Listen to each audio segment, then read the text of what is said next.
I have always been quite adventurous, so it stands to reason that when I had spare time alone, I would hop in my car and go exploring.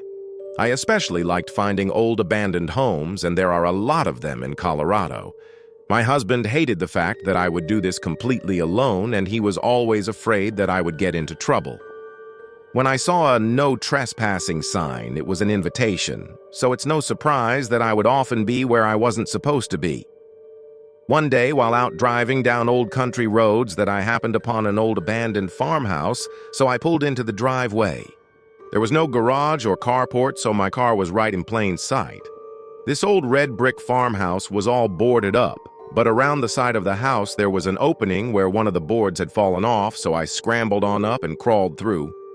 I found myself in a front bedroom. Of course, it was rather dark, but there were cracks in the boards that let in just enough light that you could easily maneuver throughout the house without too much difficulty. Imagine my surprise to find everything still in the house untouched. Near as I could tell, it had been empty since sometime in the 60s, so had been sitting in this condition for at least 20 years. I found this very strange, that no kids had gotten inside to party nor any evidence of a homeless person, especially since this house could be easily seen from I-25, a major highway that goes through the heart of Denver, and there was an exit within walking distance to this house. Denver had a very large homeless population, just like all big cities have. The living room had all the furniture, lamps, tables, and the bedrooms all had armors and iron beds, everything left in the kitchen, along with home-canned goods, spices, dishes, everything still there. In the bedroom where I entered, there was a portable toilet, and I wondered if someone had been sick. I got a feeling that was the case. I spent hours in there just looking through pictures and postcards of the family that had lived there. There was a ton of Catholic paraphernalia, too. Crucifixes on the walls, rosary beads, and the like. It was fascinating to me, and I was trying to figure out why this family had left the house this way, and I was so surprised when I came out how many hours had passed, but I chalked it up to being too involved and losing track of time. I've never worn a watch, so it wasn't hard to believe that this could happen. This place also wasn't too far from my house, so I would go there as often as I could and wander the grounds, investigating the sheds and the outhouse. The root cellar under the house was loaded with old canned goods and rotted root vegetables. The smell, of course, after all this time was non-existent, so really it wasn't unpleasant. I kept wondering what had happened there. I did not know that the family that owned this home lived just around the corner on this same street.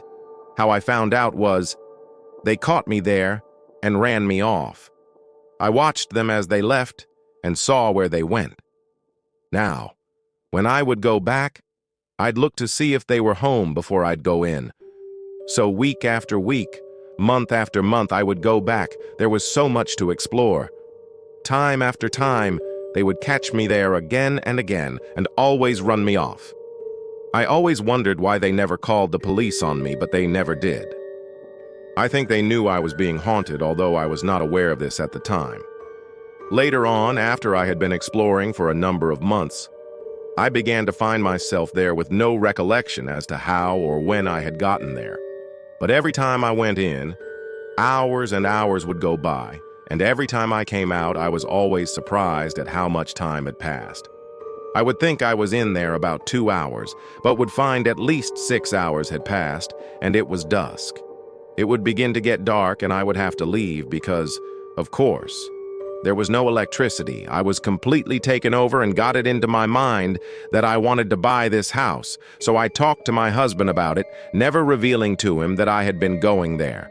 I kept it a secret from everyone, even my best friend. I did some research and tried to find out anything I could about it. I did find out it was built in 1910, but could get no other information about it. I even tried to talk to the people that owned the house, but they would never tell me anything at all and would just tell me to leave. Again, I never damaged anything and left everything as it was. I never took anything from that house until one day I was drawn to an old green woven clothes hamper in very good condition, and since I needed one at home, I took it. No one would miss it, right? Now I had made a connection. Bad move! Soon after I took this hamper, I had a dream. Or was it a dream? A figure in a dark hooded cloak approached me and said, "Can I come into you and finish living out the rest of my life?" I replied, "If I do, then when do I can to live out the rest of my life?" And the figure disappeared, and I woke up. Creepy, huh? I do believe that the hamper was the catalyst for this event. I should not have taken anything. Thou shalt not steal. There's always a reason for his commandments. The next time I went to the house, it had been completely demolished. The house and all of the outbuildings were gone.